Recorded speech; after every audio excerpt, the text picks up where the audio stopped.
C'est quoi le prophétique? Oui, Elle est où la particularité qui différencie un pasteur, un docteur du prophète, par exemple? Il y a le ministère prophétique et il y a les dons prophétiques. Dieu ne nous a pas laissé main vide pour qu'on puisse voir au hasard, ok, est-ce un vrai prophète, est-ce un faux prophète? Voilà l'importance de savoir déjà c'est quoi une prophétie pour reconnaître ce qui n'est pas une prophétie. Tous les 31 décembre, là. Oh non, cette année, c'est l'année des chaussures. Cette année, c'est l'année... Un peu comme tu vois les hackers, là. Tu vas réussir à hacker la fréquence des dieux pour commencer à voler les messages. Non, lui, il n'a pas dit « j'enverrai mes paroles en l'air et tu les capteras ».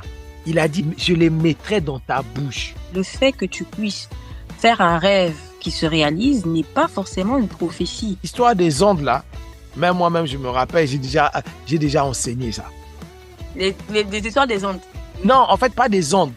De croire que quand Dieu parle, il faut que je me règle à une certaine fréquence pour écouter. J'étais où quand tu avais prêché ça?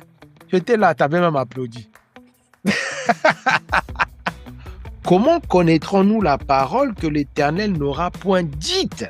Ne jugez pas parce que on ne sait pas, peut-être que c'est une vraie prophétie. Au cas où c'est une vraie prophétie, si tu parles mal, peut-être que ça serait un blasphème contre le Saint-Esprit. Donc Dieu nous dit ici qu'il mettra sa parole dans leur bouche. Mais il nous a dit aussi qu'il y a des prophètes qui parleront de leur propre bouche.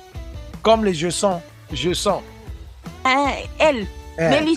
Mélissa. Mélange, Méli-Mélo.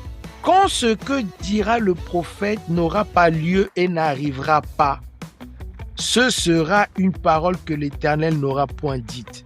Arrivons à comprendre déjà que la prophétie, elle doit venir de Dieu. Si elle vient de Dieu, il va l'accomplir parce que c'est lui qui a parlé. Ça ne dépend même pas de moi en fait.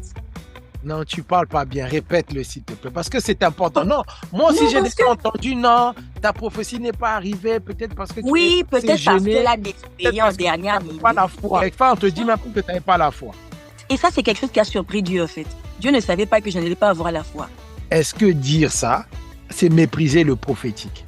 Avec la connaissance que Dieu lui-même me donne dans sa parole pour reconnaître le vrai du faux, je dois rester comme ça et être poli et gentil, peur qu'on puisse penser que j'ai méprisé le faux prophétique.